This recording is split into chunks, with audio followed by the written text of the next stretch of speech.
sleeper must awake. Me and my girlfriend, we have this little ritual that we do almost every day. Nothing big, nothing mysterious.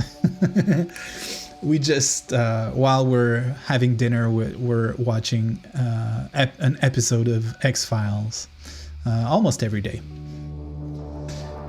So, tonight's episode was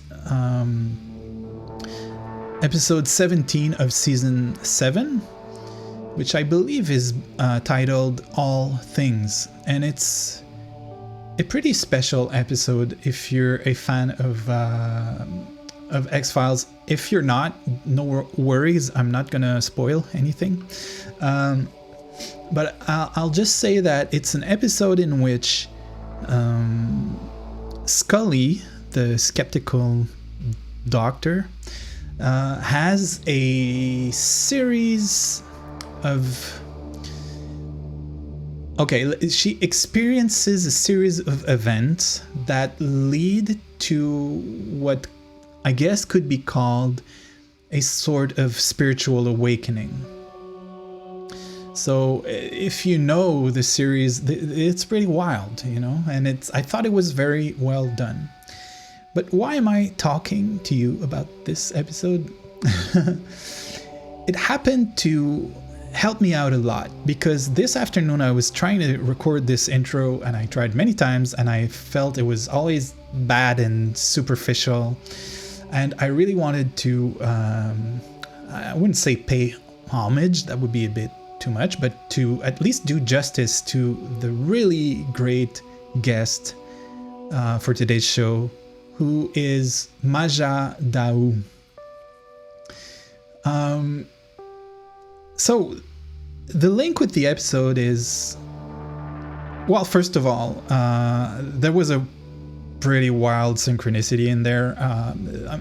I try to do things that if you're just listening to the audio, it won't matter, but I have to show you pictures. So first of all, there's a character. I'm gonna put them on the screen now. There's a character which Scully encounters a few times at key moments of the episode, and as you can probably see now, this character looks almost exactly like Maja.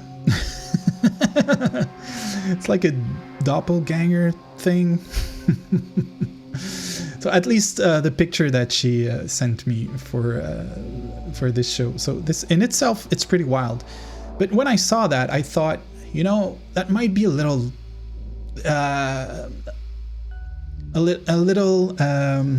trick that life is playing to let you know that this is your inspiration for the intro. And what I realized when watching this show is that while witnessing Scully's awakening, an idea popped up in my head, and I was reminded of people around me who are either themselves what I'd consider mystics, or maybe they even work in the field, the different fields of spirituality. And either whether I know them personally or not, my favorite people are always those who are very grounded, the ones who can say the words, those dreaded words, "I don't know." So who are actually skeptical, and I don't mean that in the perverted sense of people who are just basically incredulous. So for me, I think some of the greatest geniuses out there have as much an opening to the greatest mysteries of life as they do have a very pragmatic and analytical mind. So I thought, I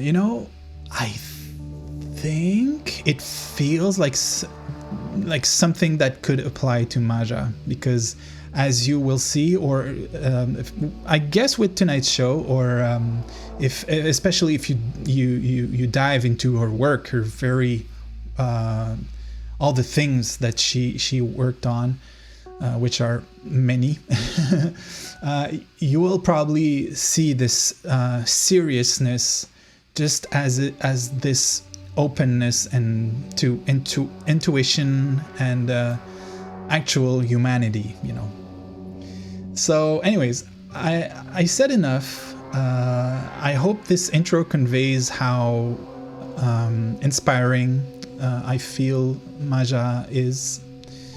And so I'll just read her bio. By the way, I'm really sorry, Maja. I was a bit lazy on that one. You've done so many things that it was hard for me to try to move around the internet and gather things, and I was worried I'd get things wrong, and so that's just the bio from one of her books. So here it is. Maja is a practicing witch and published scholar of alchemy and occult lore, with an interest in the esoteric arts that spans her entire lifetime. After completing her bachelor's degree in biochemistry, Maja studied Oriental Medicine and acupuncture, later receiving her master's degree in transformational psychology. Her master's thesis focused on shamanism, the I Ching, and the ancestors. Maja was the librarian at the Philosophical Research Society founded by Manly P. Hall for 11 years, where she taught courses on alchemy. Maja lectures occasionally on mysterious topics in Los Angeles. There you go. And I would add to that Maja has a book, a new book, very interesting, coming out on April 9th, I believe. And it's already up for pre-sale, and it is entitled Astrology of the Shadow Self. I hope I got that right. I don't have it written down, but I'm pretty sure that's it. Anyways, we'll talk about that in the show. And there you go. I think that's it. I don't have many things to say, except that I hope you enjoyed this show. If you like it, you're on YouTube, leave a like. You can subscribe to the channel, and also if you're listening, on audio platforms, you can either leave ratings or subscribe. So you know all of that. I hate to have to repeat it, but apparently that's what we have to do nowadays. There you go. So I won't go much further than that, and I will just move on to the interview with Maja D'Aoust. I hope you enjoy it.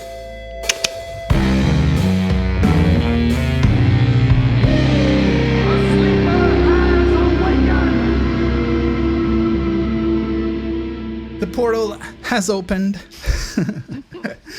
Welcome. It is like we're entering the spiral. And although we've been talking for 10 minutes, now is when it really starts. Yes, the begin again. Yeah, exactly. Welcome to Hopscotch Chronicles, Maja. I'm I'm doubly happy to have you on, because as I was saying before before we opened the portal, it was such a joy for me to discover all the work that you do. I had heard of you, of course. That's why I reached out. But I mean, the scope of all the subjects you've approached in very, very deep ways is pretty astounding. So I think it's going to be a very cool discussion tonight because we're going to just follow this flow, and there's a lot of terrain where we can go. So thank you. Really, really thank you for being here, Maja. Oh, it's my pleasure, Dominic. Thank you so much for having me. I'm always up for a stimulating conversation. Yes, very enjoyable. Great. Well, okay. So maybe people are annoyed at me saying this all the time, but I should say that I'll say this about until episode 100 or when I get 1,000 followers. But most of the time, people don't come to hear me talk because they don't know me, but they're probably here because they know you. But still, I've learned that some people will not have heard of you. So is there a way to kind of encapsulate the work that you do? It's tough. I don't know if even I can do it. You know what? It can be like, okay, I'll allow a meta answer because on Hopscotch Chronicles, we're among mystics.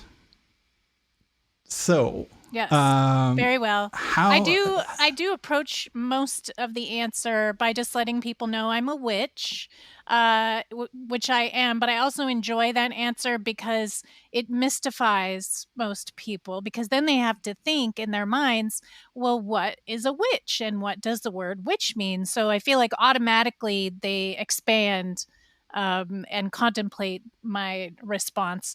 But I tend to go by the definition of witch in its true meaning of its word, which means one who's seeking wisdom, or wizen, as the old word goes, and someone who wants to know things. Because primarily I'm just a very curious person who wants to know all about all kinds of things. So I just kind of do my work approaching religion, mysticism, spirituality, practices, humanity, ancient esoteric traditions in a very curious manner in which I'm trying to learn about them and share what I learn with other people. Mm-hmm. See, that was great. Because there's going to be yeah, that was perfect. Because there's going to be a little intro recorded later with all the things that you've done. All of them. It will all be of them? 3-day intro. No. Yes, it would be too long. I know. I stopped trying to keep up with myself. I just kind of keep going. Mm-hmm. Yes. Well, that's beautiful. I mean, we can definitely see this drive in you and through your work. That's very authentic. This drive to take all these questions, those very deep questions of life. Who are we? What are we doing here? In a very, very serious manner. And I'm not just saying that to flatter you. I really want to, although a little maybe, but I really want to point it out because it's one of the reasons that I'm doing this show in English, because there isn't that many people who will deal with some of the subjects you deal with in such a serious way. I don't mean to say that it's dry. It's what I've seen. I've almost read 2 of your books, and it's far from being dry. It's very easily readable, but okay, I'll say it like that, and maybe you can react to that. I don't know what you. Yes. You well, it's think good to about know but that you didn't find it dry. Not at all. I always hope that I'll be able to get across in a way that is still me. And I have had. It's interesting because I try to present my work and my findings in like a, semi-scholarly fashion, because I do a lot of Yeah. research and I like to look things up a lot. I was a librarian for like 11 years. So I like looking things up, looking at books. I like the research process. I've read maybe tens of thousands of books in my life. I am kind of a big book nerd. So I like to convey the information and data in a way that will be approachable, digestible, kind of fun, hopefully sometimes, so that, Yeah. like you said, it's serious, but not like serious, but like that I'm trying to really seriously answer the question, but also have some of my personality in there. And it's funny because sometimes I've, people comment and everybody has opinions. And of course, opinions are all welcome. It takes a village. But I've had some people say they would rather just see research rather than some personal opinions or some of my personality in it. But I'm like, it's a person doing the stuff. So maybe like read robot writing. I don't know. But I try to get my person, part of the deal is that if I'm doing it, it also comes through me, without ego, but just that I'm doing it. I'm the one that's taking in all this stuff and looking at it. So here's my deal. That's how I did it. Yeah. Yeah. That's great, and it's absolutely the best way. I think that when it comes out of integrity to your self with a big S, Yes. it's gonna resonate with the right people, anyways. So yeah, I read your book as well, as I mentioned to you earlier, and I know that you very much are a defender of the self, right? Self-defense. I would call you. You're a master in the art of self-defense, right? So I feel guess. like there's a lot of there's a lot of ego hate out there, and I think you probably know from reading my shadow book, hopefully, or even the introduction, that I feel like we are here in our egos. So like, we don't need to be weird about it. This is who we are. We're doing it. We have a personality. We have a self. We need to have healthy self-esteem. We have to acknowledge that we are here as individuals doing things, and there's no reason why we have to be haters on. I think it's a little bit of human hating when we hate the self and kind of disparage all ego entirely. I don't know that it's very healthy. Absolutely, clearly. I mean, this is what what I love about your work is that you're not shying away from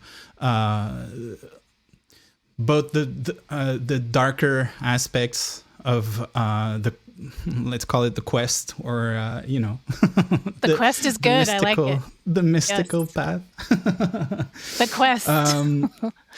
The quest. I love it. And so you're not afraid to go there and to remind people that it's kind of normal if it's hard. And if it's all those darker parts, I think I feel kind of are left out by a lot of people who are doing work in similar areas, So again, I feel like there isn't enough people like, like, I wouldn't say defending the dark, but defending the value of investigating with the darkness and the ego. I don't want to go too long, but you know what? Maybe that's a good question, because the ego, that's something that I'm really, just this concept and try to look at it from an external perspective. It's really, really interesting to me. So I'm curious. Here's an easy question. Yeah. What is the ego, Maja? Tell us. Yeah. Right? Piece of cake, no problem to answer, right? Well, most people know what the ego is because it was, of course, popularized in, psychotherapy. So we're going to really have awareness of that word through the lens of Sigmund Freud, through Carl Jung, through these kind of like only two sources, right? So I'm a little bit of a source nerd, so I like to see like, where does things come from? Who said that word? Like, how do we know what that is, right? Yeah. And so we have to look at first like their concept of it and like kind of what is the context that they're looking at it from, but then also like what is it that they're talking about, more importantly. So to answer your question is a little rough because the ego means, I think, different things depending on which lens that you look through it. But for me, having studied quite a bit of psychotherapy and different writings on it, which of course you can read volumes and volumes about the ego. It's brought up throughout New Age literature, spirituality literature as kind of the demon or the enemy, right? If you start reading any book on spirituality, the enemy is really the ego, according to the majority of the literature. And I was like, well, wait a minute. I don't think so. And I think that every single one of you has an ego, and that you see these people that admonish the ego then having like gigantic egos. And so then I can't, like, the paradox of the hypocrisy grows a little too large for me to wrangle. So I'm like, I don't know. And also, like, what is so bad about having ego or presenting with ego, and what's the difference between that and self-esteem or like self-image, right? So mostly people would define ego as a self-constructed self-image, right? So this creates an idea of falsity, deception, or illusion, because it is something that like a mask that we want to present as ourself that might not always match who we authentically are. So I feel like a lot of people will bash the ego because of its propensity for self-deception, or for people to use as a vehicle to permit naughty behavior. How's that for a ego spiel? Well, I was curious to see exactly what your angle is, because just so that people get an idea of how the ego can be considered not as just this evil part of us, Yeah. And even this notion of darkness, it's so associated with with evil, that it's doing it a disservice, I think, it's doing ourselves a disservice to consider darkness and ego that way, because first of all, the main reaction we have towards those things is to flee them because they're evil. So, you're denying an aspect of yourself, right? So I think it causes more problems to demonize the ego, because since we all have one and use one, then you're going to force a huge portion of yourself into the shadows. And then it's like a way of self-flagellating, really, where you're just like beating yourself up in a way that then can also cause you to justify beating up others, because if they have an ego, now this is a way that we can subhumanize them, because, this person's egotistical. So that means that now we're making a slant where like, now I'm better than you because you have an ego. Neener. So really what I see is people like wielding this term in ways that really aren't standing up to what I think they're trying to do with it, because they end up using it as leverage over others and as a way to kind of posture their own validation. Ironically, people ego bash in order to create an ego image of themselves that's very virtuous, right? So it's such a trap. It's a trap. Absolutely. And I think while reading your book, which it's not out yet, right? I'll say the title for people. Am I the first interview you're doing? Like, for the book? Yes, it's true. For this book? Oh, my God. Yeah. Talk about pressure. Yeah, right. Don't mess up. We're gonna get into that. It's the thing is, I hope I can do it justice with this interview, because I'm interested in astrology, but I'm not an expert. So I have a very good astrologer friend. I'm super lucky to have someone whom I can just write to or leave a voice message and can you help me with that? Like, is that a good thing? Is that a good date to do? Yeah. So I don't know that much about the details of astrology, but okay. So the title of the book is Astrology of the Shadow Self, and I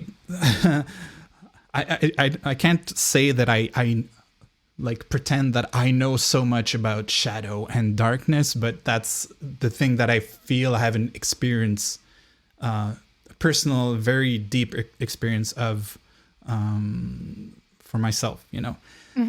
So at the very least, we can approach it through that, because I really I want people to know what you explain. First of all, we can maybe get to the astrology part after that, but I was going to ask you another really hard question. What is the shadow self? Do it. No, but what is, you know, I love how you because you explain what dark energy is in the book very, very succinctly. So I'm guessing you're able to do that. Well, we'll see, right? I guess I'll let you be the judge. So yes, the book, to answer your first query, the book is not out yet. It will be released April 9th, the day after or during a sizable eclipse. For those of you astrology nerds who may be listening, it's a very large eclipse in Aries, which is predominantly known as the most egotistical of the signs. So I feel like it's quite appropriate timing for the book to come out. For the shadow self and what the shadow self is, there is like an entire chapter sort of dedicated to explaining that. So it is a little bit involved just because it is throughout history seen in different ways. A lot of people, again, are most familiar with the shadow because of Carl Jung. And that's where it has been hugely popularized. And so if you're going to be looking at any self-help books that are talking about your shadow self, they're mostly going to be through the lens of Carl Jung. But what I wanted to resurrect in this book also was the understanding that this is a very ancient pagan concept, the shadow self, that has been around a long time. Carl Jung didn't make it up, and he came across it in his studies of alchemy. And so a lot of the populations that have known about the shadow self were predominantly pagan and witches. And part of doing your practice as a witch is that you have to do shadow work. And so shadow work is involved in trying to access your hidden self, those parts of yourself that you don't want to see, that you don't want to admit, that you don't want to cop to, the parts that we don't like about ourselves that we're just kind of shoving down, which of course, as we know, can be very problematic, because if we can't have accountability and acknowledgement for our misbehaviors, it causes a lot of terrible things to happen that people do to each other, it turns out. So it happens to be my personal opinion that shadow work is possibly one of the most important things that human beings can engage in order for us to propel ourselves forward outside of taking care of basic needs and things like this. But the shadow self is all of those parts of ourselves and humanity that we find unpleasant, we stick in our blind spot, we put to the side, and it also incorporates part of our body and our nature. So the shadow is things that we don't see about ourselves. That includes, how is your heart beating? How are you digesting food? You know, these things that you are not conscious of. So it does include and incorporate your subconscious mind, which also is part of your bodily functions. We all think we're like these people going around doing stuff, but the amount of things that we are unaware of as an organism moving forward is a lot of things. And so as we enter into these spiritual practices, we're trying to raise awareness and become enlightened, right? Well, part of enlightenment and raising awareness means you're going to have more awareness of this organism and self that you're perambulating about in. So, you know, if you're not going to get into your shadow, you're not going to get very far in your process of raising your awareness, in my personal opinion. It's super interesting to me that you include the physical, our physical aspects, because going back on the ego real quick, which I guess is not, it's maybe for some people it's kind of the same thing, I guess. I don't agree with that, but you know, like, is the for ego some people they probably think that ego and shadow are the same, but I would disagree with that, because the ego is something that is more self-constructed, and shadow is something that like is more like very real and exists whether you see it or not, right? Your ego is like a self-image that you've created. We can contribute to our shadow certainly through our behaviors and our neglect or deflection or stuff like this. But there's also, like I said, in our body, a part of our shadow that we do not create. We are not responsible for. Mommy nature gave it to us. We had nothing to do with it. And that in itself makes people very upset to know that there's parts of themselves that they don't know about or have any control over. You'll find out quickly what those are as soon as you have a health issue.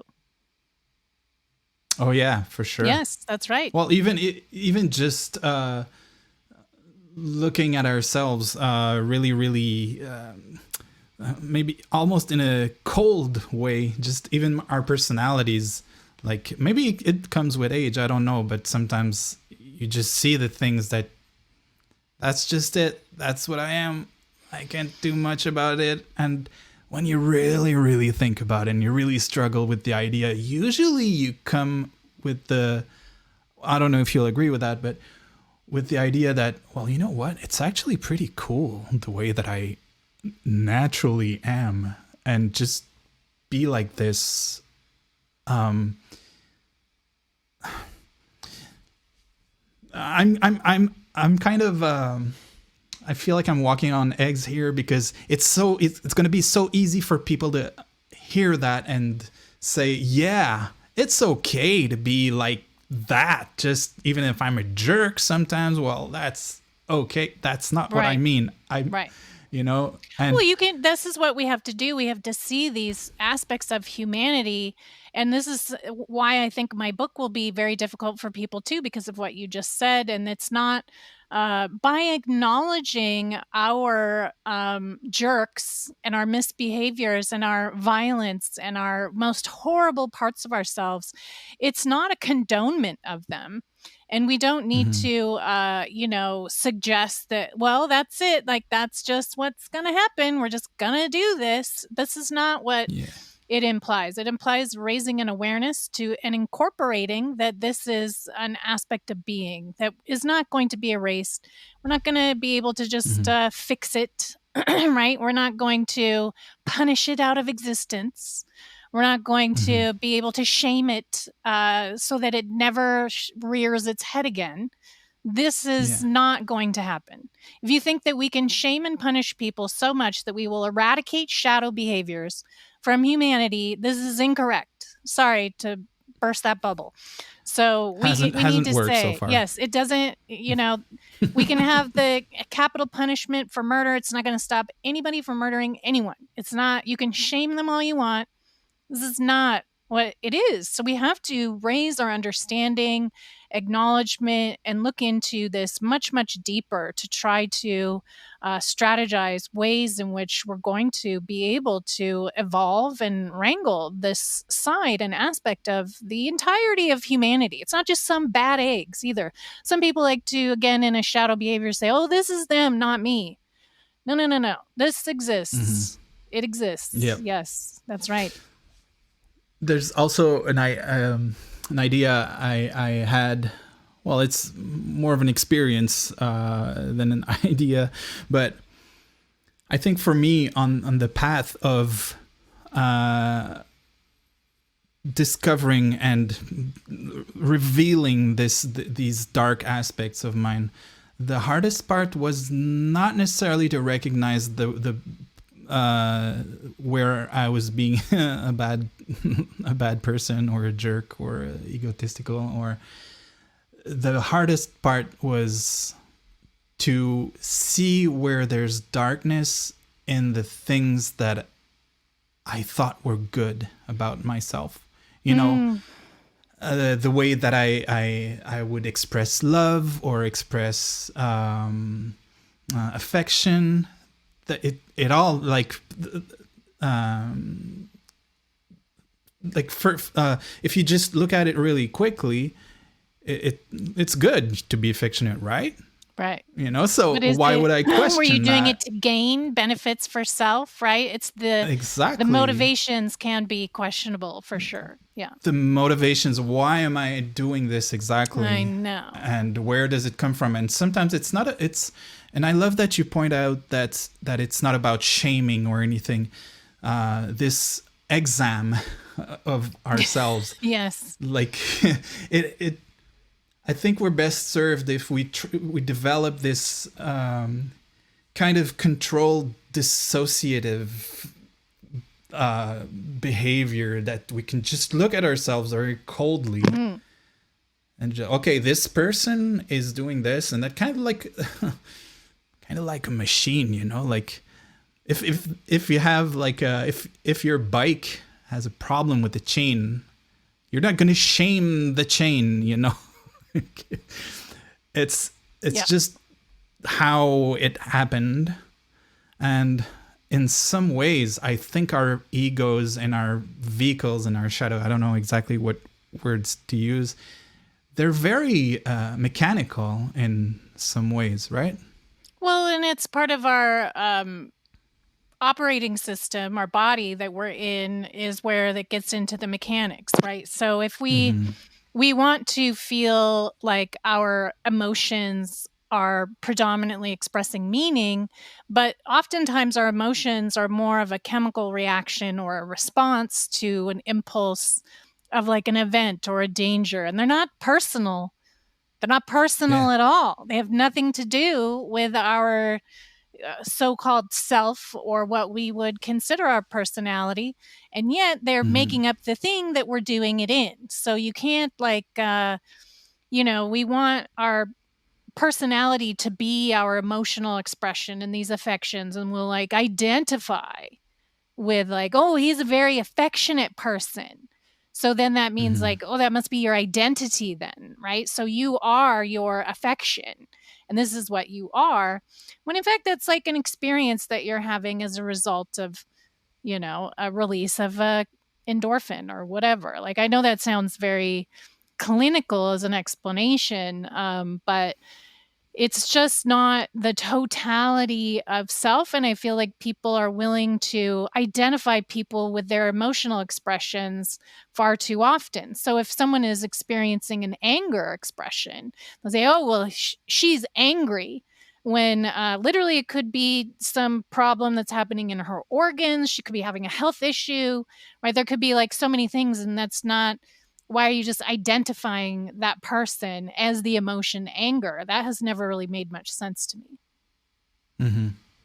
Clearly. I do want to get into the astrology thing, because I want to hear what you have to say about it, because it's it would be very easy for me to just talk for the remaining of the show about just the darkness and all that, because that's what fascinates me. But this, I want to give you a chance to talk about your book, and also because this concept of oppositions. How do you call this? Well, I guess it's the title of the book, The Astrology of Shadow Self. Is that a new concept?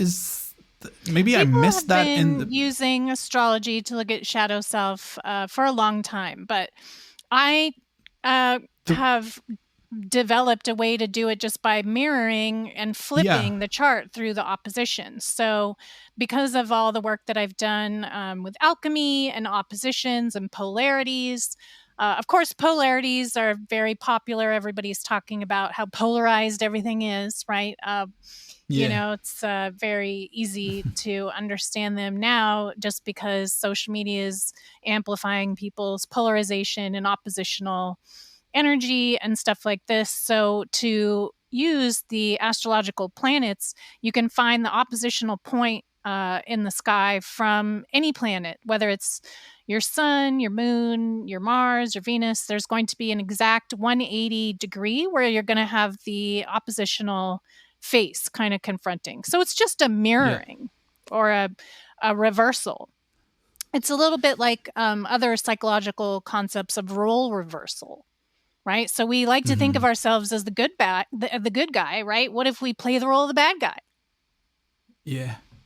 But I mean, it's the notion of duality in this black and there's white and there's good and evil and stuff like that is so prevalent in people's point of view or ontology. Am I going to say that word? That it's almost, it feels weird to me that I've never heard of a concept like this. Like it feels self-evident that we would try to like kind of switch around our natal charts, you know? So apparently not.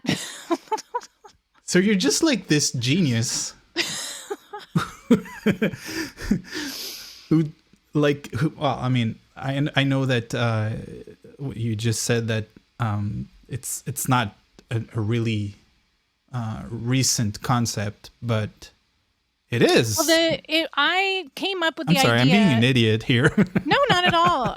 The idea of using the astrology chart to look at the shadow has been used a lot, but I had the insight to flip the chart, which was, you know, I don't know that it's my genius. It came out of decades of work looking into psychology, alchemy, using these things, using I Ching. You know, a lot of the oppositional stuff I learned from the I Ching and the tarot as well. So it was out of decades of learning of this stuff, and it was very controversial, and I've already had some problems. And if people don't want to understand that I came up with this concept, that's fine. But I wrote the book actually in 2018 because I came up with the concept. I told two friends of mine. One of them was an astrologer, and then they told people, and an astrologer stole it and then made a YouTube about it. Someone stole it on there and then tried to trademark the process. But I did, in fact, win in court because I had to, in a very kind of self-fulfilling prophecy, file an opposition. So I had to go into an oppositional stance with a person who was trying to claim the concept. And then from there was obviously a lot of people that have taken it and written articles and things like this. But this is what happens when you have a good idea. To me, it's like just shows that people are appreciating the idea and think it was a good one. So that's fine. I'm really amazed, you know, at that you came up with that, because it feels like it's something that should have been thought of 3,000 years ago. Yes, know? Correct. So, that's right. But this concept needed you, Maja. That's what happened. I'm glad to contribute. But actually, well, in a way, it makes sense. I don't know what you think about that, but it kind of feels like we're at a stage in humanity where understanding opposition and the concept of opposition, like to really kind of break it apart and to understand it, I feel like we're there now. We kind of, it's, I mean, I feel like we're on the precipice. I would say we're on the precipice, maybe. I don't know if we're quite there yet, because I feel like there's so many people still caught in the oppositional stances, right? So, yeah. I don't know. I think awareness is raising. Awareness is raising towards it. Mm-hmm. Let's hope it keeps pushing forward. Well, what I mean is it feels to me, because I feel like with some I have a little group chat with some friends, and I made up this this concept of the great blur. Some people talk about the great reset, but with the advent of what's happening with AI, what's been happening for God knows how long with different forms of propaganda and stuff like that. We're on the brink of not knowing what is true anymore, like in a way that it's never been before. So I foresee this great blur coming in, and and this blurriness will, because I'm a prophet tonight, so like people have to believe all that I say right now. Just tonight, no other time. Yeah, just now while we're recording, which is probably a bad thing, but no, but I do feel like it's kind of just a matter of time for us to not really have a choice, but to consider very seriously and pragmatically this notion of darkness and opposition. So maybe it's just your book is an idea that its time has come, I guess. I hope it helps. Like, I made it as a tool because of what I was observing. So most of my books, I try to have helpful things in them. If possible, certainly there's other things involved in it, but the shadow book and most of the stuff that I'm writing in there, I'm trying to provide a tool that will enable people to utilize it to explore that too. Be able to discern truth and to see truth, because I am observing, similar to your prophecy, that there is quite a bit of sham going on, and people don't have maybe their, shit from Shinola knobs turned on, where they can't tell the difference, right, between this or that, or what's what, and rightly so, because they're being presented with like you said, all of the AI stuff, but also just propaganda. There's so much propaganda being put out there just by people who can pay to put stuff on the media to present things in certain lights because there are interests. This has been happening forever. Of course, we know propaganda campaigns are nothing new, but I like to, remind people, instead of like fighting against these forces that are using these deceptive tools, we can, as individuals, we can empower ourselves to sharpen our discernment, right? To use our observational tools, to use our perceptive tools in order that we can tell the difference. And they're esoteric methodologies. Oh, sorry, there's a car alarm out there. These esoteric methodologies are tools that we can use to enable us to be able to tell the difference between, those things, or be able to navigate them, to see in the dark, to be able to see in the dark. So I feel very passionately that it's important that we share these tools with each other so that we can kind of help us feel our way through the darkness. Agreed, 100%. That's the way you describe why you wrote this book to be a tool is pretty much why I decided to write my book also. Yes. Because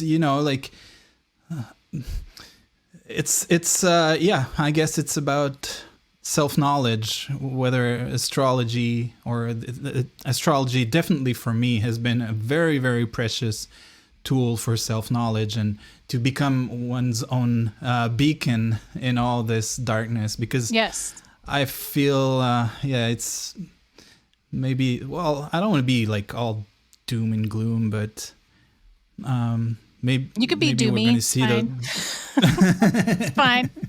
Sometimes it's doomy. It is. Yeah. There's dark days and light days. Mm-hmm. Yeah. That said, if we talk about astrology specifically, because I've had a life-changing experience with someone doing my natal chart. It was pretty wild. I think I've said it on the show before. I'll say it real quick, just for this discussion. Sure. So it's very easy to put it anyway. So it's just a good friend of mine. I was talking with a good friend of mine and said, I'm wondering if I should have my natal chart done. And he's like, oh, well, my girlfriend does astrology, so maybe you can ask her. I was like, oh, really? I didn't really even know. And that guy's like my best friend. But I had met his girlfriend like 2 times for 5 minutes.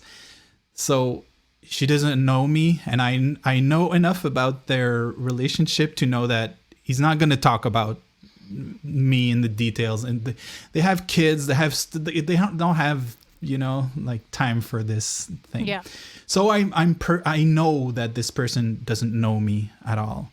And yet, you've heard that kind of story probably thousands of times, but I'm still going to finish it. So it was just so mind-blowing to me to be sitting at that table with my astrologer friend, and she's talking about me in ways that even my bestest friend, who's sitting right next to her, it felt like in some ways she knew me better in some aspects. There's things that I've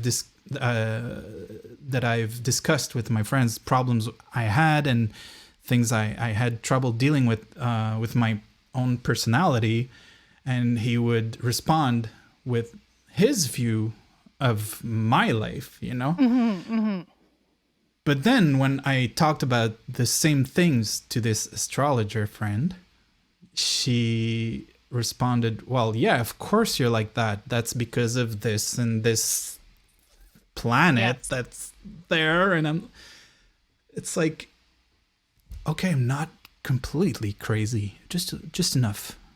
But, so that was, and then going deeper into that, I was like, okay, this is so precious a tool to understand helpful. This vehicle I'm in, and I'm trying to navigate life with this thing, So, yes.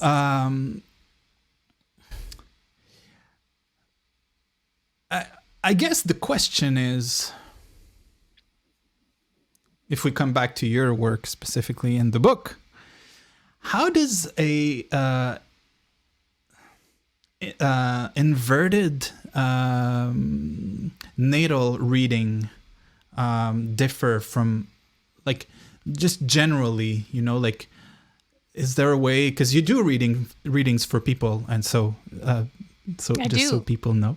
I do a lot. Yes. So, I mean, it gets a little technical in the details if people don't know about astrology or astrology language. The book could be a little hard to understand for people if you have no knowledge of astrology, but I tried to make it pretty simple and straightforward. So all you really need to do is to be able to get access to your chart. And then you just kind of like go exactly opposite from each planet. And then you can look it up in the book to see some of the things. So to do a shadow chart reading, what you do is just do the birth chart, right? Which, as you know, that's what the very helpful astrologer was looking at when she gave you your mind-blowing session. And that's what I give people regular astrology readings to, and it never fails to blow a mind. It's so satisfying for me to kind of like solve the puzzle with them. It's always a joyful experience that sheds a lot of light. And so to do the oppositional chart reading, we just go through each of their planets, then go to the opposite side to show them what their shadow expression is, and then raise it to their awareness for each of the placements, just like I would if I was doing a regular chart reading. So the reading looks very much like, any astrological chart reading that you would get from your natal chart, but it would just be looking at the shadow aspects that need attention. So it would be more like looking at raising awareness to these and how they'll express. So for example, too, I can find time frames for people and dates. So say that you have, let's just take an example of a Cancer, someone whose sun is in Cancer. So your natal sun is in the sign of Cancer. That's going to put your shadow sun in Capricorn. So say there's a bunch of planets transiting Capricorn because maybe it's in January, right? Or February. So there's, maybe transits happening there. It's going to put a lot of energy on your shadow, and maybe you're going to be having some shadow behaviors kick up at that time. So it's going to be important to look at people's shadow charts, because it can be helpful to know when you're going to be predisposed to have shadow behavior when the planets are in that sign for you, so that you can raise your awareness and hopefully not succumb to any impulse-driven behaviors that you could regret later. Interesting. Yes. That's very really helpful. Cool. Yes. Well, for sure. Is there, but I'm wondering if there's a general feel.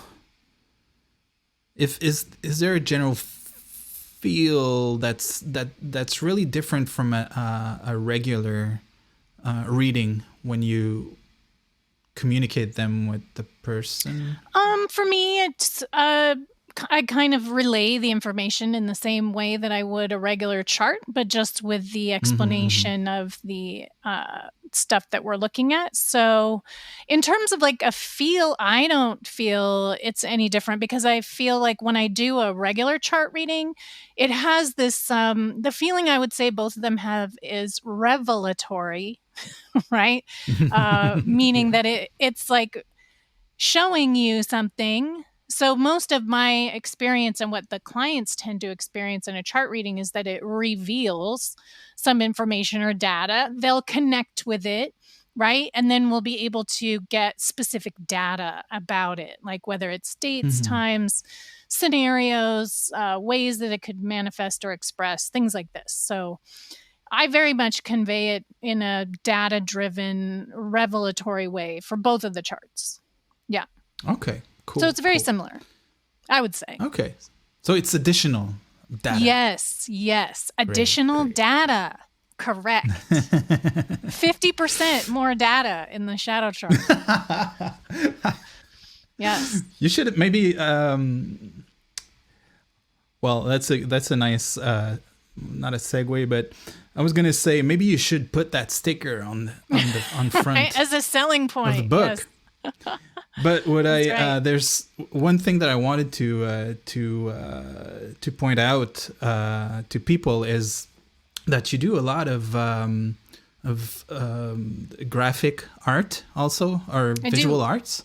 Yes. So that's something that I really enjoy about your work, is that you've actually done a tarot deck, which is something that's kind of mind-blowing to me, because it seems like such a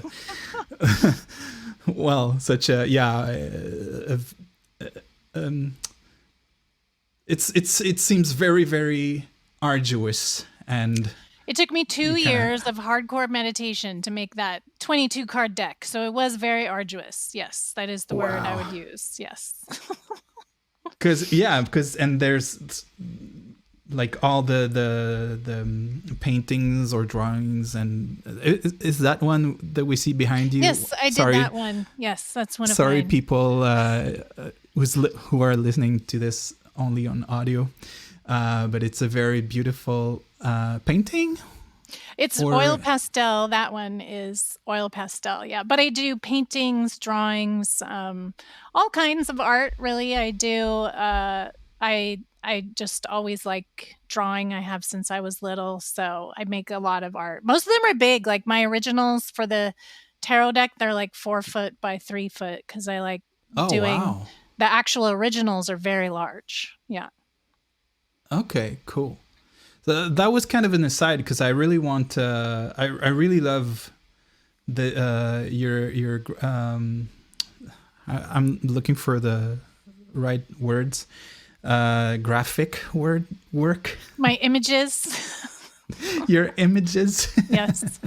I really love it, and I found myself kind of just lost and just staring at some of the drawings and paintings and images that are in your books.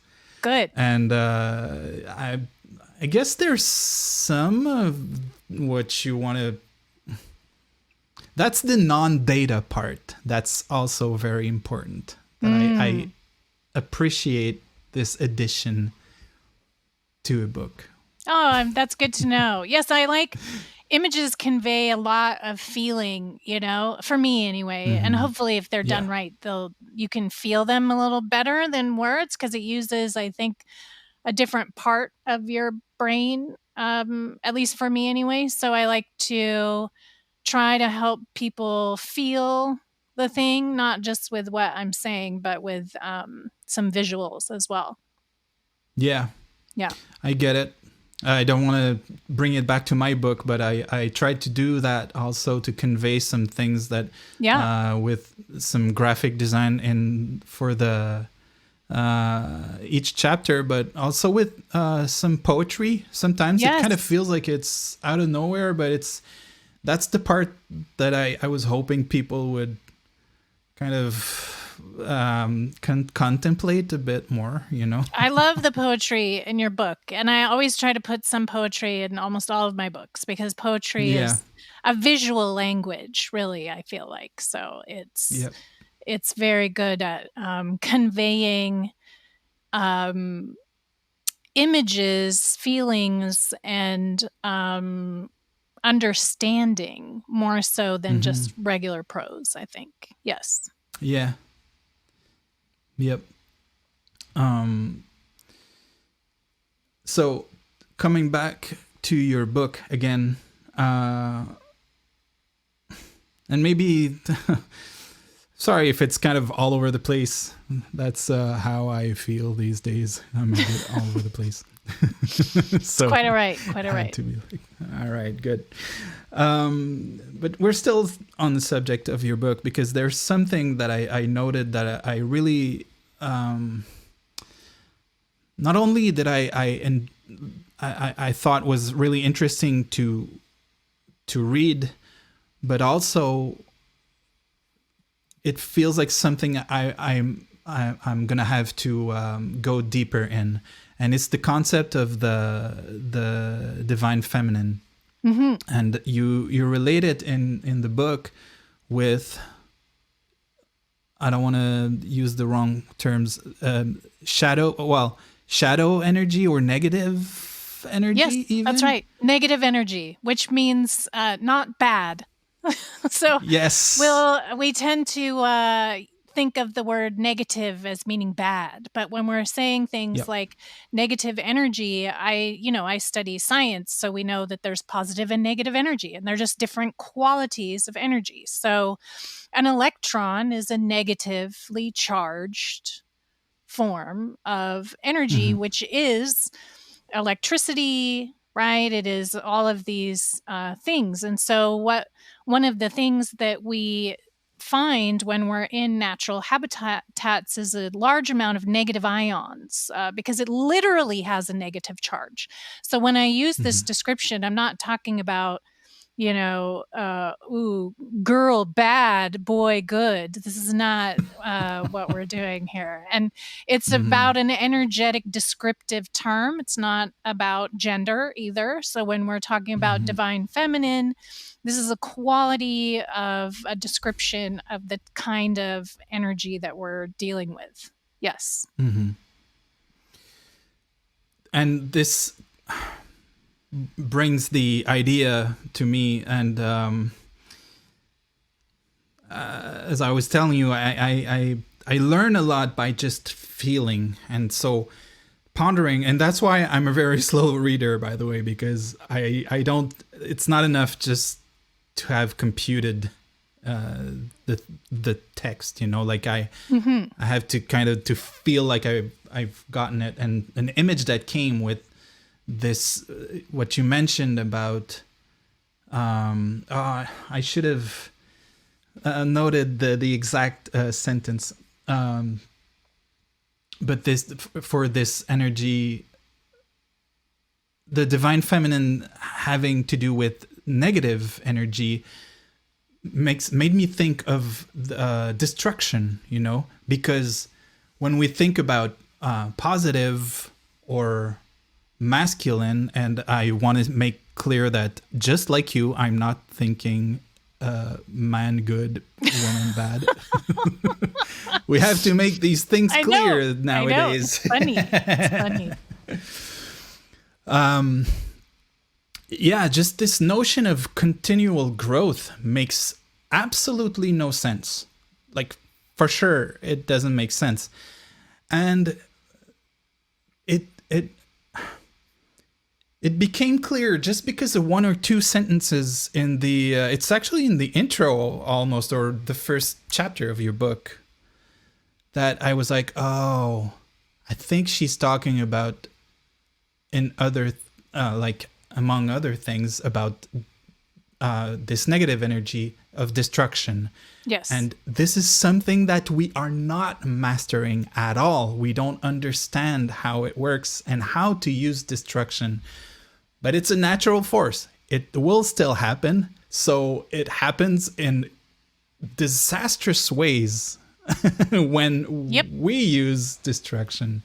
So did I get it? Do I get the stamp of approval?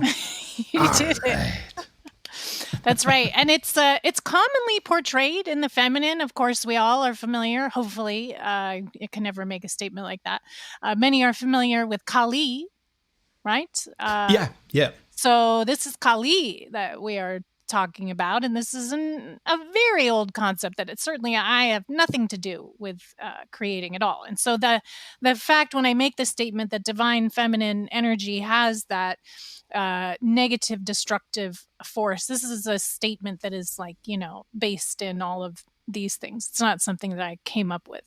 And so when we have a destructive force in nature, or something that's going to go into that negative space, the negative space of void, of empty, of the destruction, this is something that is very real in the universe and in all of ourselves, and our capacity for it must be learned, wielded, trained, and honed in order that we utilize it as a function of our being. If we have if we're told to not, we're all just told not to be destructive and don't destroy things and don't do that. But then we have literally no idea how to balance those forces within us of creation and destruction, how to go about, making sure that our destructive side is fed, is nurtured, is utilized, is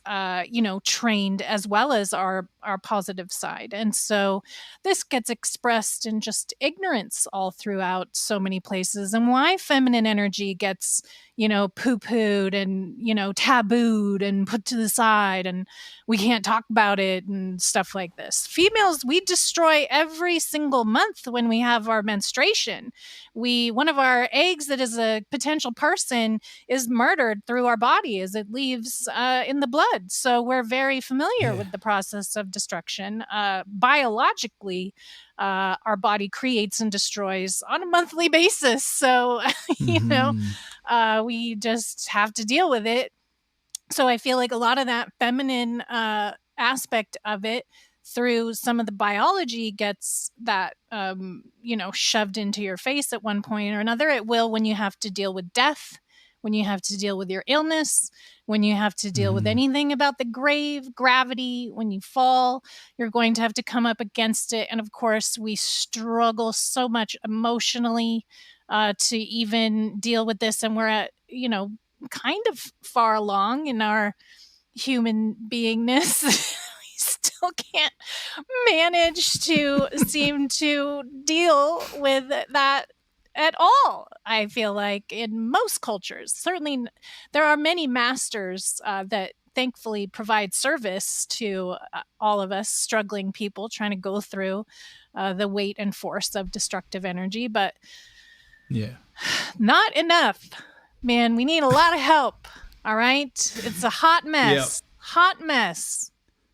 Well, the thing is, it's I mean, I have to humbly say that the notion of divine feminine, as it's usually presented, I didn't really get it, mostly because I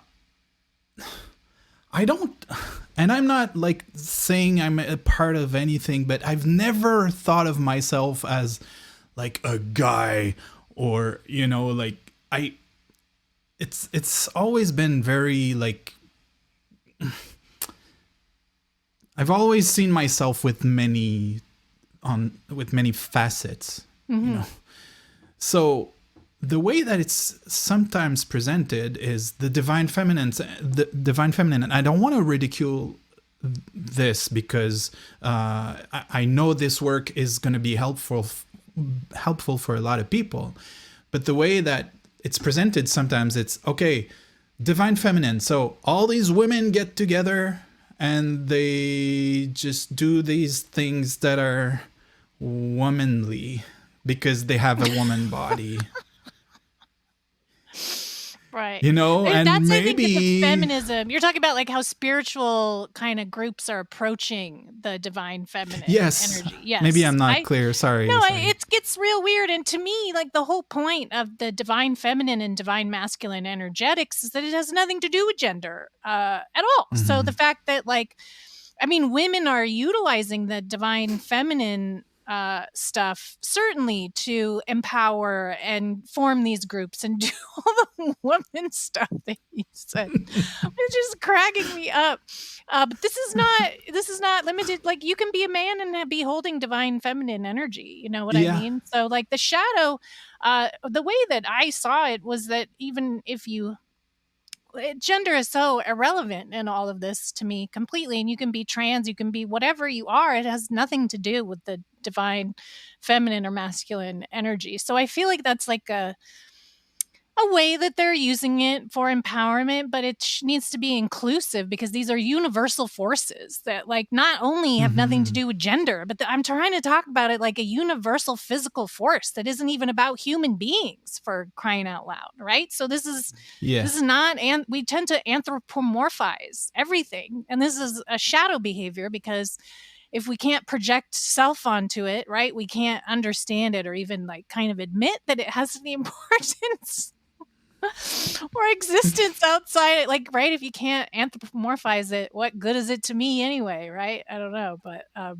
it's not. That's not the thing that it is. In fact, if you are identifying in your gender as a female, the thing you need to do is come into contact with your divine masculine energy in order that you balance out the opposition, right? So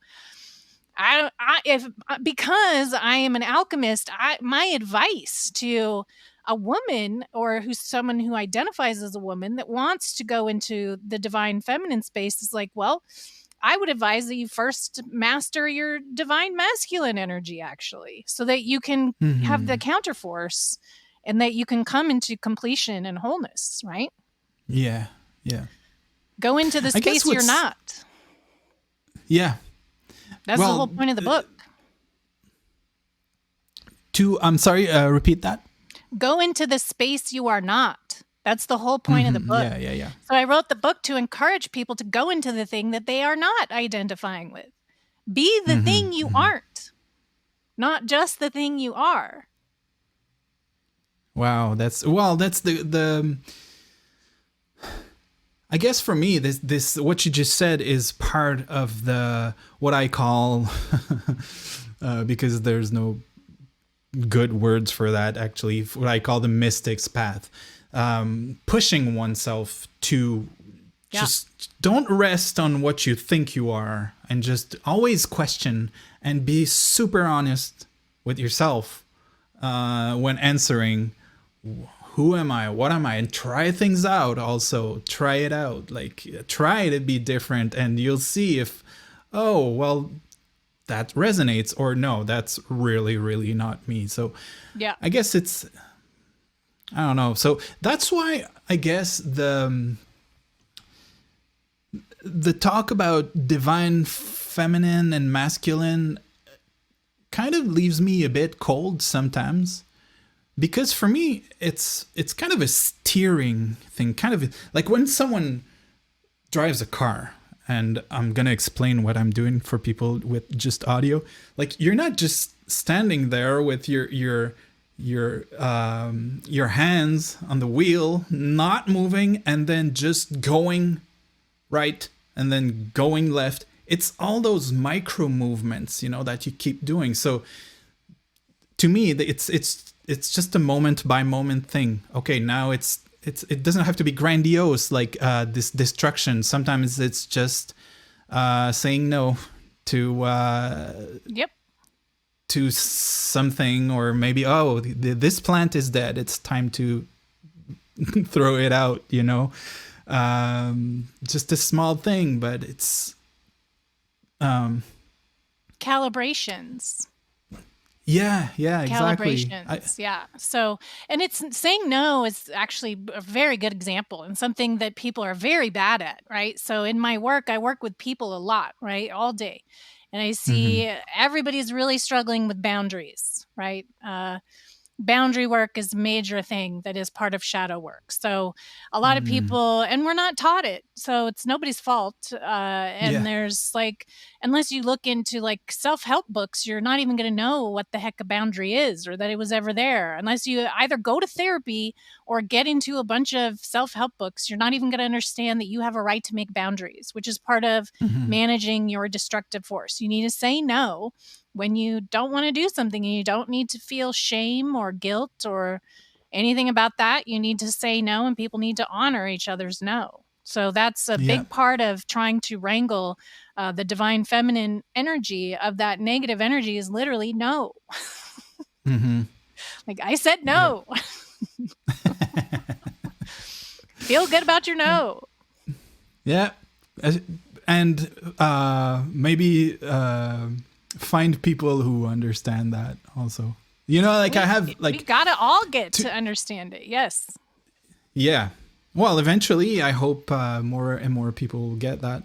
Like with, I have kind of a rule with some of my best friends. Like, if we, for example, we agreed to meet on a certain day, and I kind of get a feeling that they're not really into it that much or something.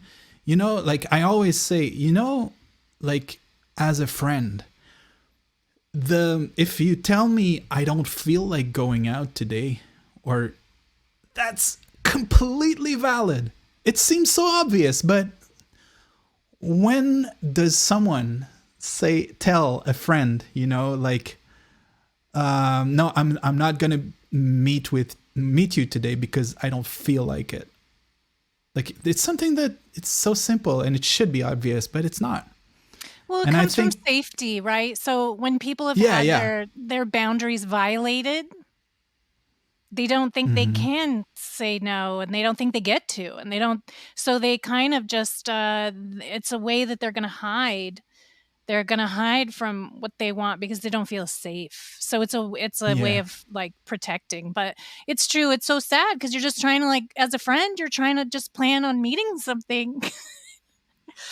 We can't even get that simple thing accomplished because we can't. There's so much shadow in the way. And we can't get the thing out because there's too much darkness in between. Yeah. Yep. Oh, we're there's about 20 minutes left. I there's so many places where I'm happy with where we've gone, but like, just so people know that, like, you've written, so you've created a tarot deck the White Witch Tarot, which I've noticed that people seem to enjoy it. I've seen videos on YouTube of people using it. I don't know if they know you personally or it's just, but they don't. I don't. Hardly anyone I know reads my books. It's almost all strangers. you and me both. Yes. But I mean, there's so many things that I was curious to talk to you about the I Ching, and especially there's been a recurring subject on the show, which how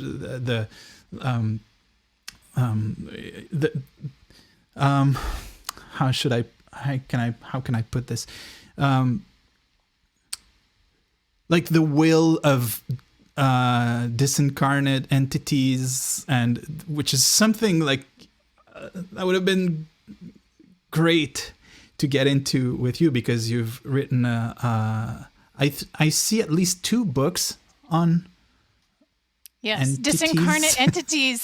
Disincarnate. I did the book Familiars in Witchcraft, where I go into a pretty deep dive on like what are these things, and I tried to look at them in different cultures throughout the world and kind of how people talk about them, how we interact with them, the sentiences, disincarnate sentiences maybe would be. Is that good? Does that help people? I don't know. You tell me. I mean, I'm my vocabulary, my English vocabulary is not as impressive as my Well, you're French. doing very well for a native Frenchie. Yes. Good. That's good to know. So maybe we can slip in just a little of this subject before the end. Sure. If you don't mind. Because I think it's to me, it's an important part of this mystical quest. Yeah, you like that word. The quest is earlier, good, so, yes. Yeah, the quest. To understand, like, how do we interact with this world, and what has influence on us, and how to navigate it also means stepping out of our normal grasping of the material world. That's right. And so I have my own experiences with what I'm pretty sure were external entities, external to me, that were not generated by my own perception.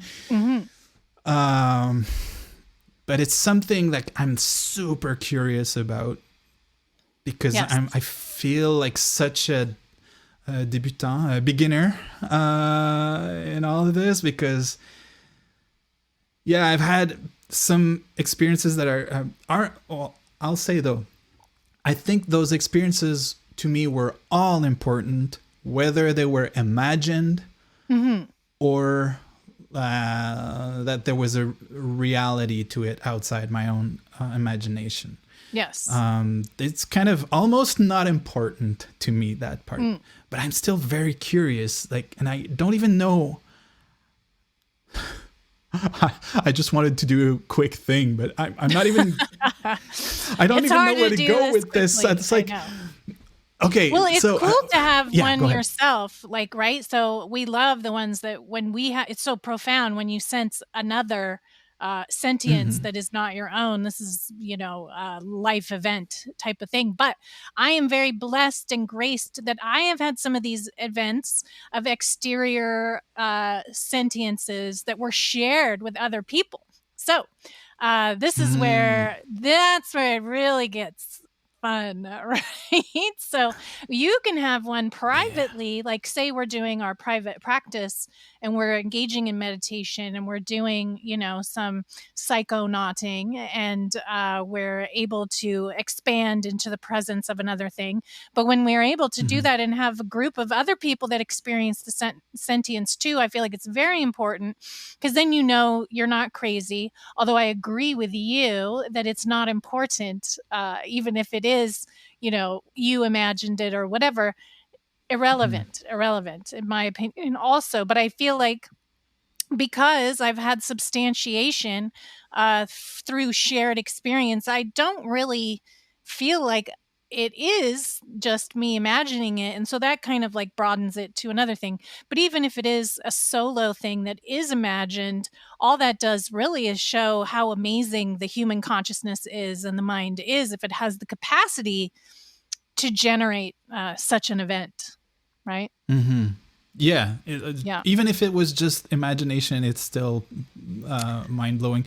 And Yeah. if we want to go like really, really deep in that, and the first time I addressed this question was on my second interview with a Taoist priest.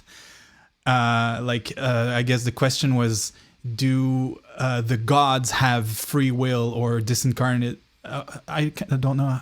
How did you say sentience? A sentience is like an awareness or a consciousness, right? Something that like has its own beingness.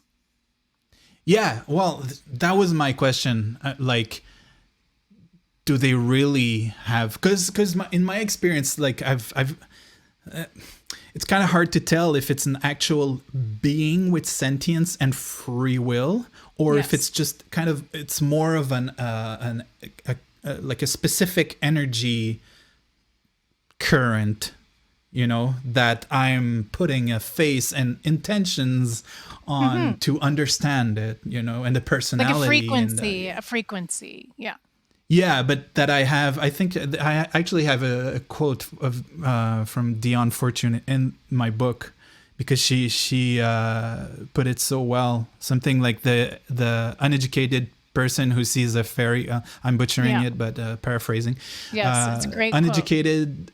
Maybe you remember? I don't know. Like who sees a fairy thinks they see a fairy, but the educated person knows that it's the specific form that this entity has decided to present itself or themselves to you, and so but does that make this entity like truly sentient because I'm putting a face and feeling intentions? I'm not saying it's not that. I'm just throwing this question that I'm asking myself all the time. Yeah. Well, then we go into the consciousness debate, right? And so what is consciousness? What has consciousness? What does that mean? How is it articulated, right? And then we go into like AI, stuff like that for sure. Yeah. Yeah. That's another rabbit hole.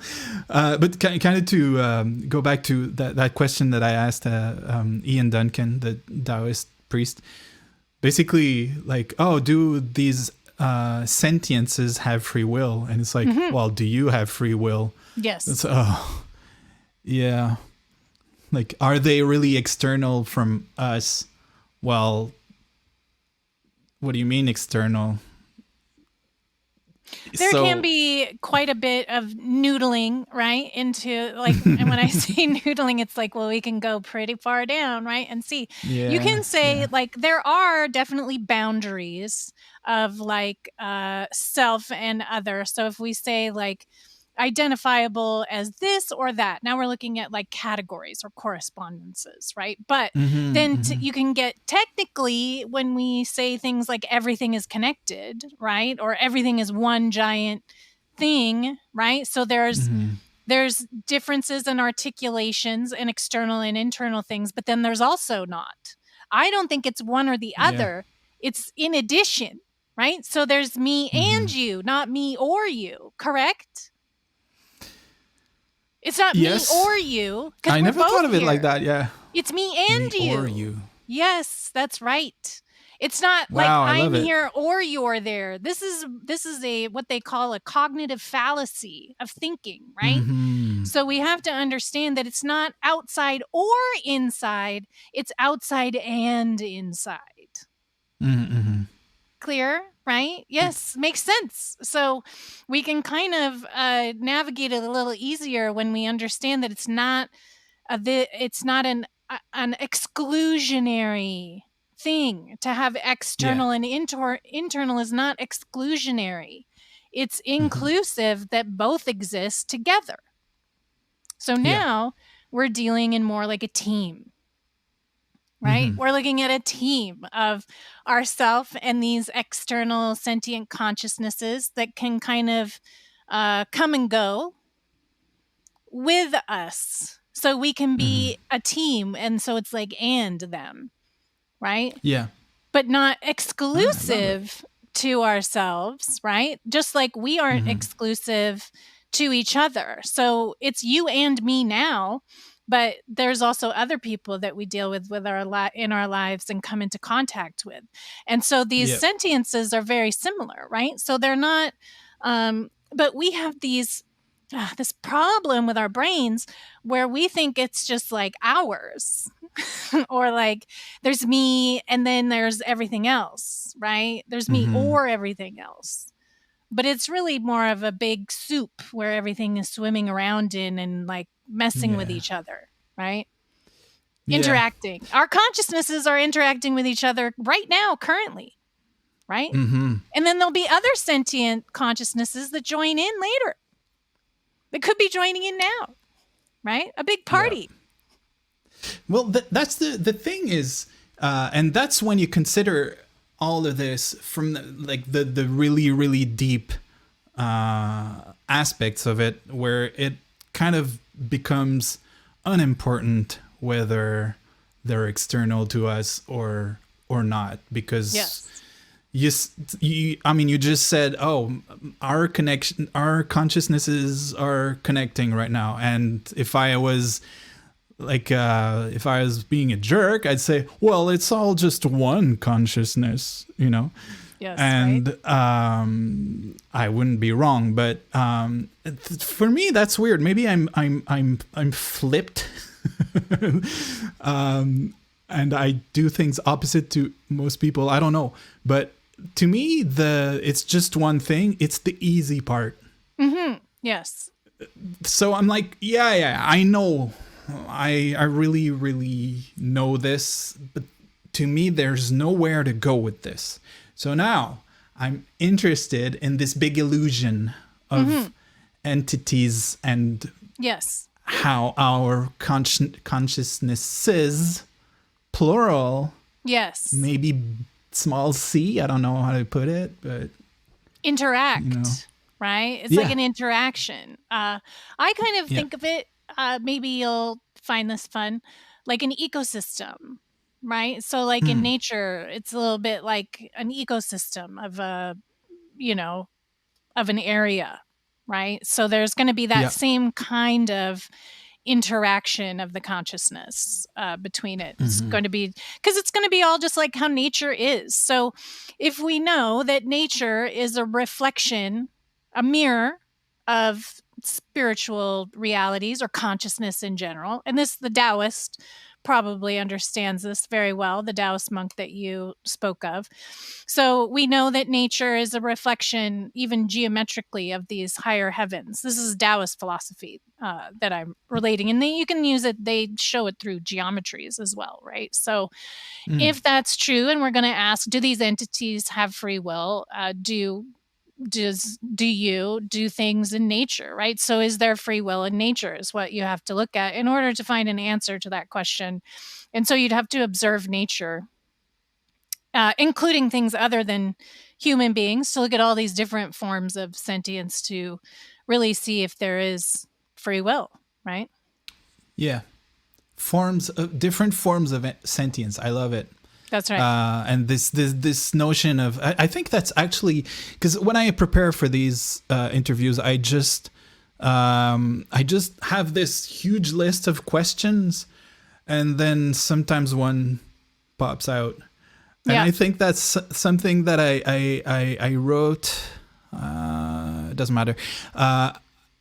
Like the question was, how would you define your ecology of sentience or hierarchy? Because I don't really like that term. Like maybe that's hierarchy? the punk in me that doesn't like the term. Yeah.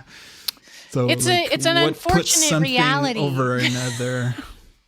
It's very real, right? So there's a lot of hierarchies we deal with. It is like I love the punk in you, like the punk in me, and we like to rebel against hierarchies. But then there are hierarchies that are very real and outside of humanity, right? So there's many hierarchies in nature. Mm-hmm. Certainly, undeniably. I'm just super curious as how people experience that. I don't know, like, as we're getting to the end, Maja, I want you to tell me what the problem is with me. Because I'm kidding, of course. I'm like, yes. Yes, go ahead. No, but I mean, like, you know, like, people who don't, is that true, what I'm about to say? We'll see. It feels like a lot of people who don't experience these non-incarnated sentiences, like they're just closed to it and they don't believe anyways, so they don't experience them. That could be debatable. I think there's probably... I think it's debatable. I think there's people who don't believe in them that do experience it. So I think there is some of that too. Yeah. But you want to know, like, what about the people that don't believe in them and don't experience them?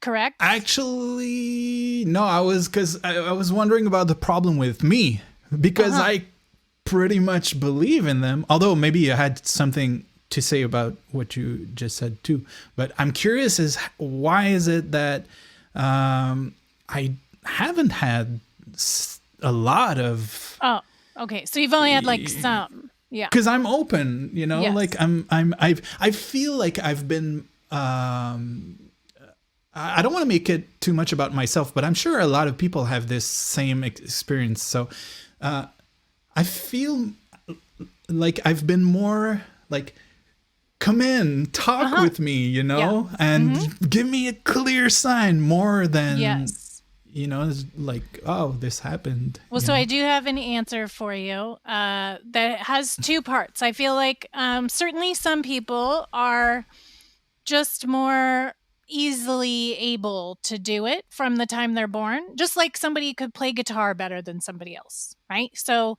there's some things that some people are better at, doesn't make them more important or less important. Somebody might be a really good cook. Someone else can draw really good. It's a little similar with that ability to have the contact with the sentiences. Does that make sense? I don't know. I guess some people would call it like gifted or whatever, but they just they come in with an ability or a knack for it, right? Like a mechanic is good at being a mechanic. But if you don't have a knack for it, you can practice, right? And you can do these spiritual practices. For me, in my experience, I would have experiences even from the time I was little, mostly because I was sick, because I would get very, very ill. And that's where I would have my exchanges with the sentiences through severe illness. But then as I got older and I started to engage my spiritual practice, I found that I was easier and better able to get the direct communication. So you have to do labor. Is the unfortunate answer is that you have to do a lot of work. I know, it's awful. The ways that you can increase your ability to have exchanges with the sentients is to do divination practices, right? Whether it's tarot, astrology, I Ching, any kind of divination, really, because what it's going to do is start connecting you with archetypes. It's going to start connecting you with your intuition. You're going to start to become receptive. All of these kind of tools. You can do a meditative practice, right? So you can engage in meditation and start to expand your consciousness and awareness. And as your expansion goes, you're going to hit the rim of some of these other consciousnesses, right? Or it's kind of like bubbles, I guess. Like your bubble edge is going to come up against them if you can push out your bubble edge far enough, right? So, or you could do Vision Quest. Okay, so like for me, the most profound breakthroughs that would have like long lasting effects, I had to do severe amounts of spiritual labor. So the vision quest that I would do with Dr. Kelvin DeWolf, who taught me so many things and things that I never would have experienced otherwise without his tutelage. You fast, you don't sleep, you don't eat, you don't do anything, and you kind of go into a very altered state.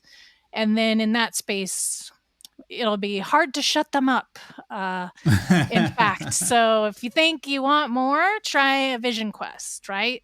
Then, of course, there's the help from the power plants. So if we're going to look at most of the ways that humanity tends to interact with these spirits in the form of indigenous knowledge or shamans, you're going to use psychedelic psychonaut journey.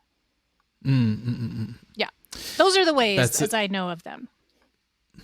I love it. Actually, I have to be honest. It's kind of because there's a kind of a childish, which I don't mean that in a bad way, a childish part of me, curious, like, no, I won't say childish. I'll say innocent part of me. That's like, I'm really curious and I want to know, like I want to have those experiences. But the mature part of me knows that I have just enough, and that might be the real reason why I don't have more of those encounters, because the ones that I've had are very precious to me, and they keep teaching, and they keep this sense of this innocent curiosity. It keeps it alive because they're still so mysterious, Yes. And I feel like I do have kind of a knack to perceive, I guess, and there's something maybe as we're ending, because you wrote a book about the I Ching. Yes. Which is no small feat, because it's only like 400 pages or something. It's so big. Oh man, I mean, I had got into the I Ching maybe, I don't know, like 4 years ago, and I to come back to those experiences, I really, really feel the I Ching as a presence. Yes, it is. It is. I really feel dragon. It's a dragon. Oh. Yes. The I Ching is a dragon. I had like a whole bunch of goosebumps. I'm like, that makes so much sense. Yeah, I never saw the I Ching like that, but I'm like, oh, fuck yeah. Yeah, it is. Right? You can feel it. It has a presence. Yeah, correct. Yeah, and also like a sense of humor, and it's kind of like I don't use it that much a lot of the times, especially maybe I'm overdue though, but to go visit the dragon.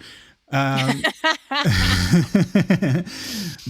the last few times, as soon as I got the coins in the book, I heard this voice, which was probably the dragon's voice, I guess, telling me, go look at the last reading and what you wrote there. And I read it. I'm like, I don't need a new one. That still applies, And it was 6 months ago. It's still...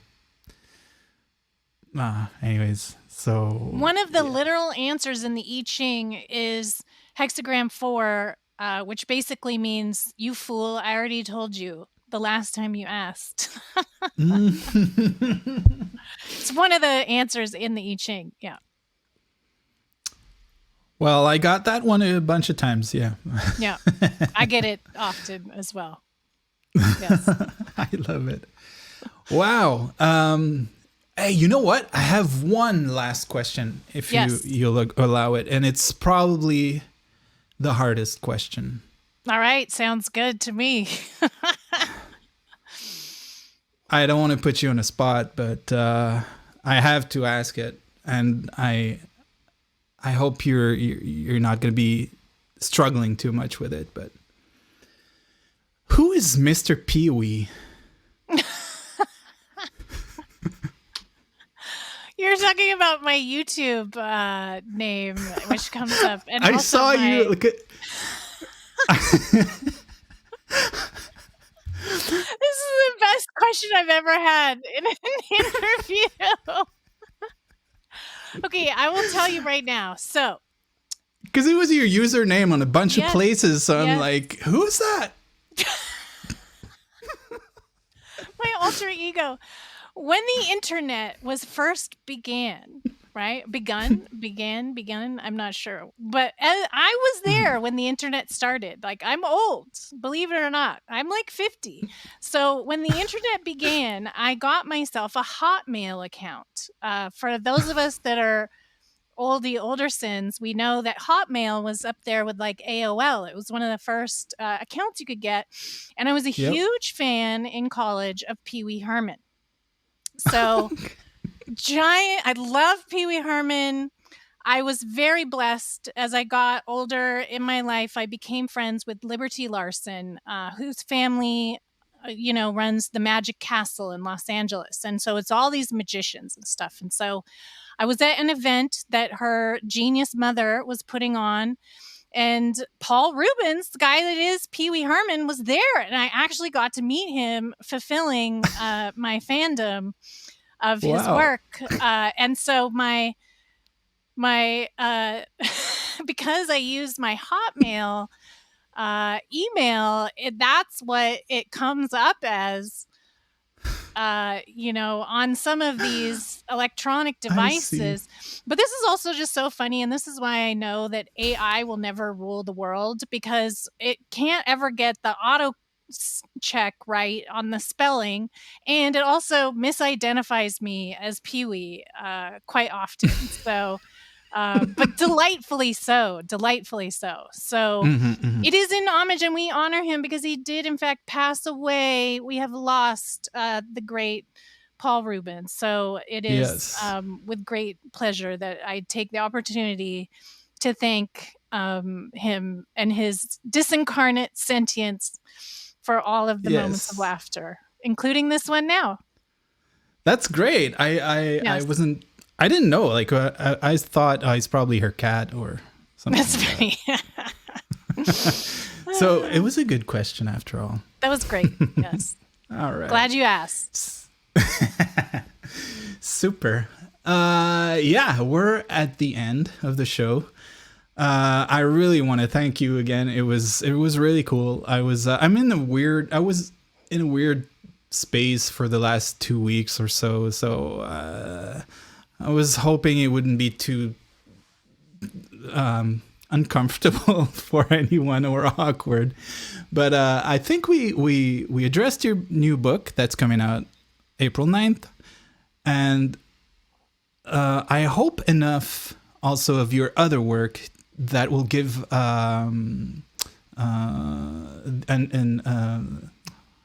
I'm losing my English after an hour and a half.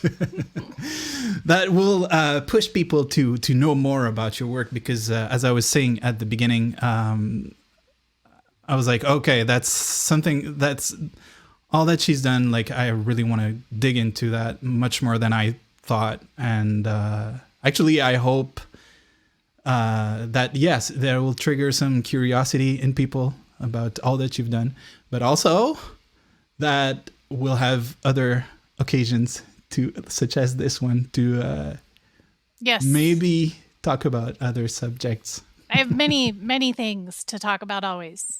Would love to. That's great. Yes. So if I want to be a good podcaster, I have to ask, because I forget sometimes.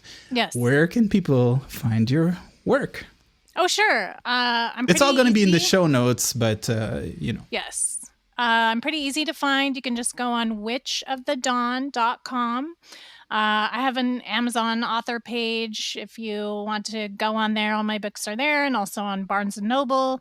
Or if you don't like Barnes & Noble or Amazon, you can go on bookshop.org. It's a really nice online book purchasing site where you can support bookstores as you purchase things on there. So it's kind of a cool little spot. Great. Amazing. Yeah. So as I said, it's going to be, well, the more detailed show notes are more on the Hopscotch Chronicles website. But still, like, your main links will be in the YouTube description. Great. So there you go. We're right on time because, just one last tiny thing. Your last name is French Canadian, right? Oui. C'est vrai.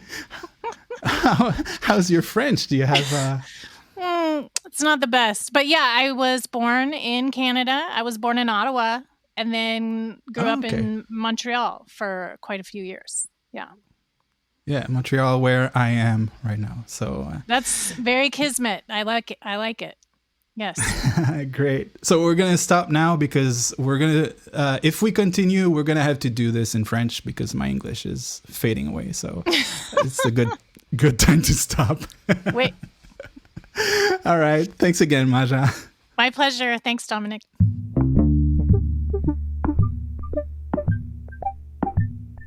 So you've made it to the end of this Hopscotch Chronicles podcast episode, and I hope that you've enjoyed it as much as I've enjoyed doing it.